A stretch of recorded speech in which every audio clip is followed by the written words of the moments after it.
of Sarvabhaumacharya, we're taking up at text number 102. In the age of Kali, as well as in Dwapara Yuga, the people offer prayers to the Supreme Personality of God by various mantras and observe the regulative principles of the supplementary Vedic literatures.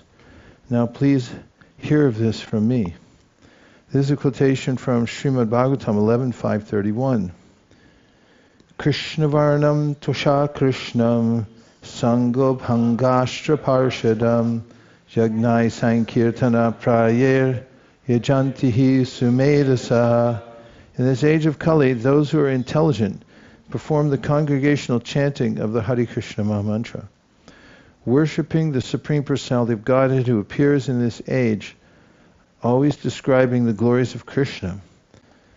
That incarnation is yellowish in hue and is always associated with his plenary expansions, such as Sri Nityananda Prabhu, and personal expansions such as Govardhana, as well as his devotees and associates, such as Swarup Damodar.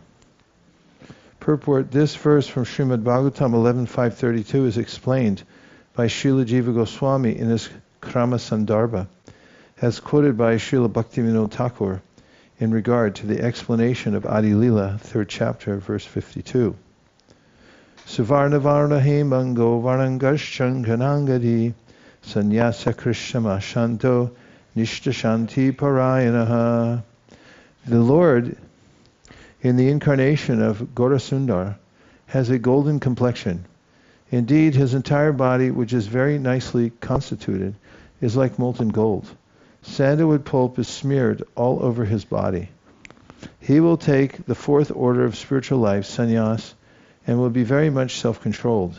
He will be distinguished from Mayavadi sannyasis in that he will be fixed in devotional service and will spread the Sankirtan movement. Gopinath Acharya quoted this verse from the Mahabharata's Vishnu Sahasranam Stotra. Gopinath Acharya then said, there is no need to quote so much evidence from Shastras, for you are a very dry speculator. There is no need to sow seeds in barren land. When the Lord will be pleased with you, you will also understand these conclusions and will quote from the Shastras. The false arguments and philosophical word jugglery of your disciples are not faults of theirs. They have simply received the benediction of Mayavad philosophy.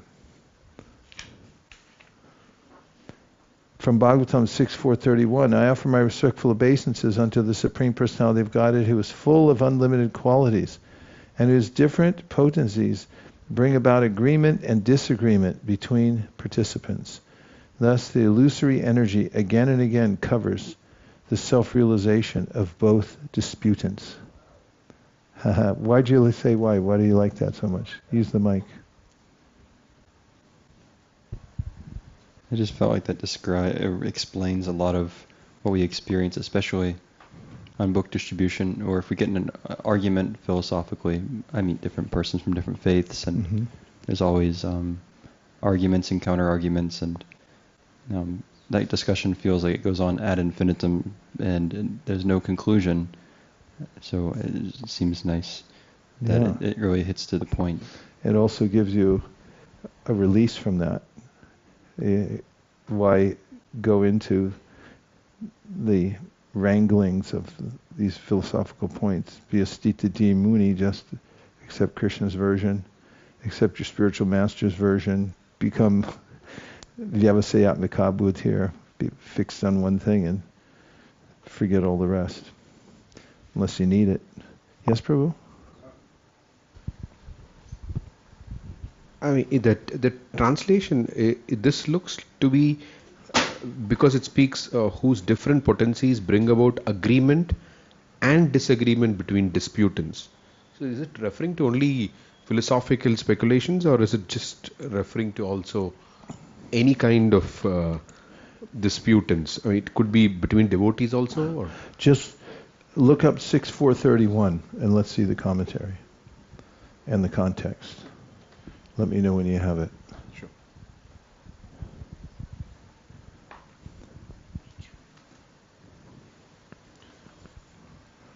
There's another verse like that, very similar, in which Krishna, you got it here.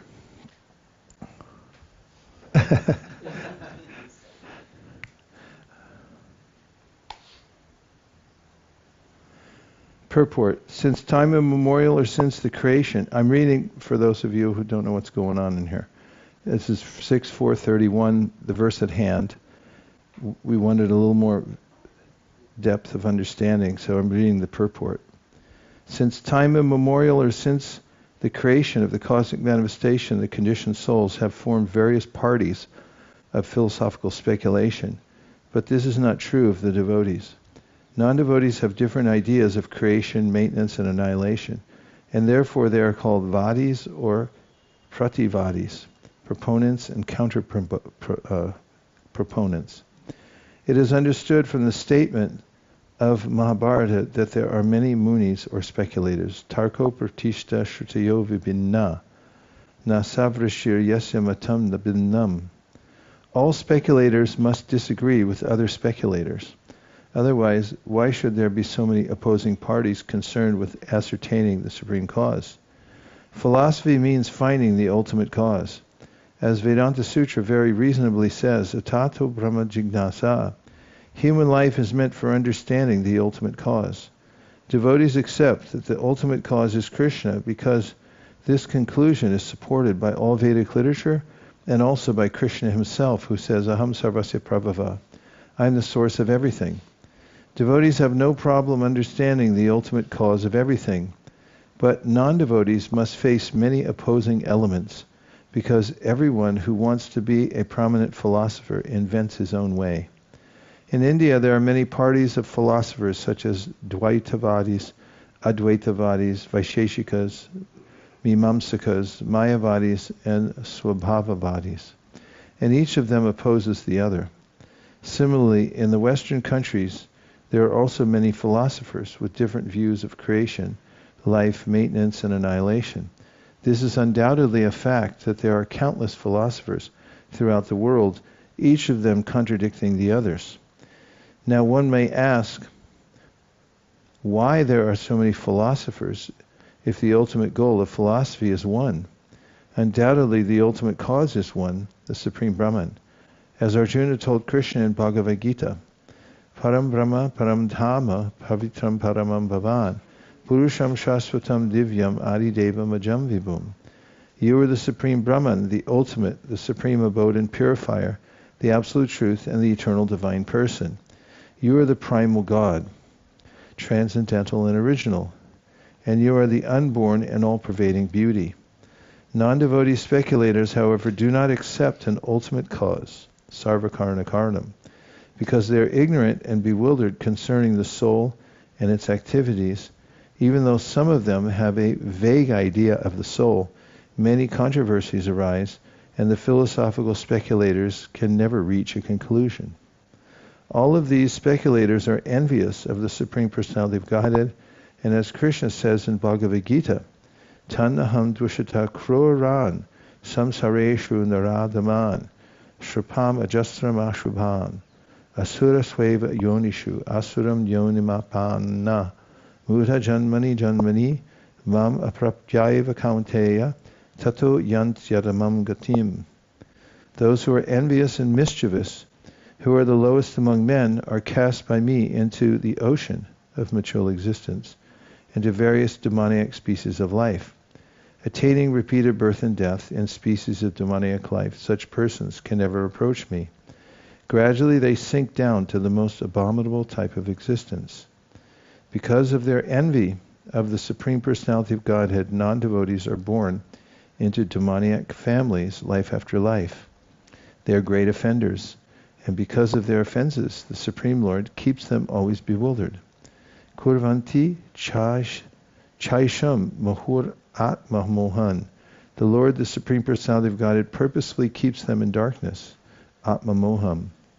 The great authority, Parashara, the father of Vyasadeva, explains the Supreme Personality of Godhead thus, Jnana Shakti Balaishvarya Virya Tejam Syasheshata Bhagavat Shabda Vachyani vina heyar gunadibi.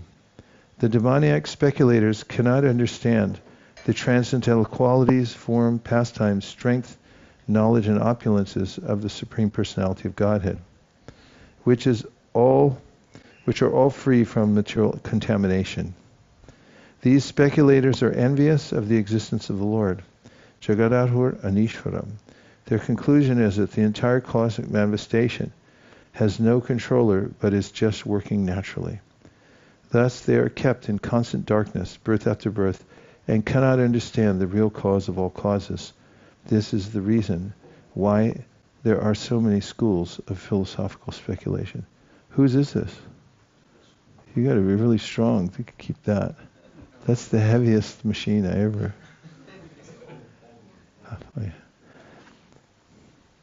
Continuing at text number 109. In almost all cases, whatever learned brahmanas speak becomes accepted. Nothing is impossible for one who takes shelter of my illusory energy and speaks under her influence. Do you like it or not?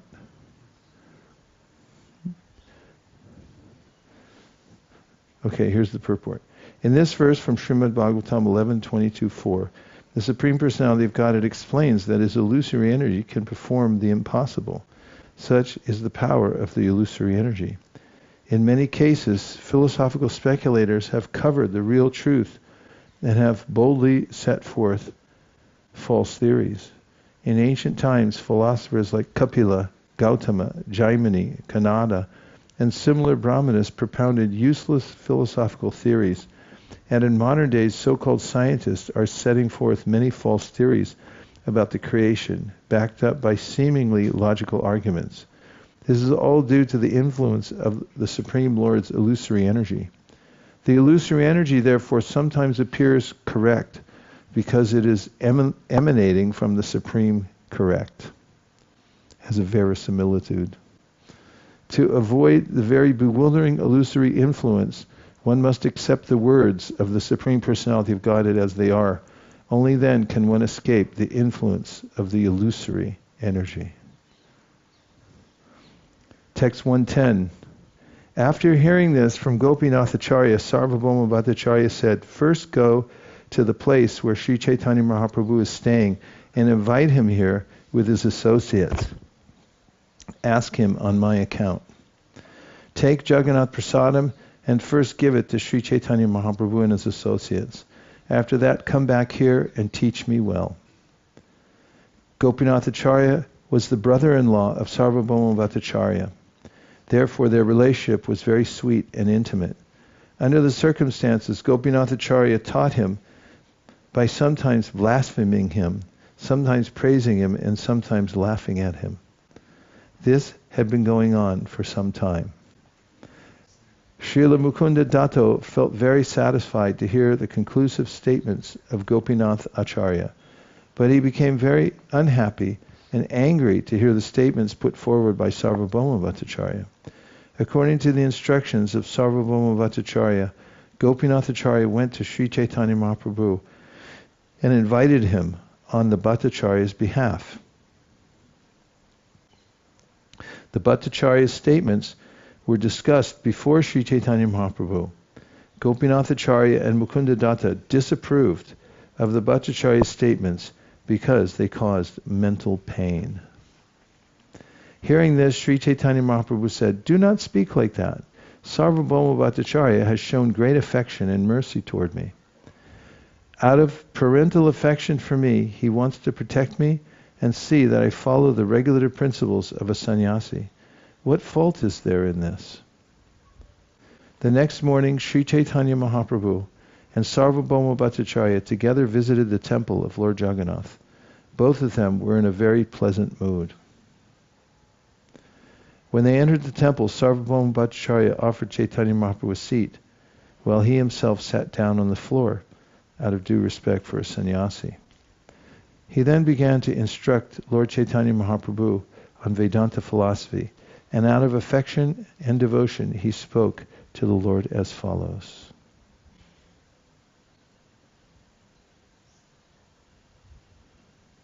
It sounds like the way they have it here, they entered the temple. When they entered it, like they're in the temple of Jagannath. That's what's indicated in the last couple of verses.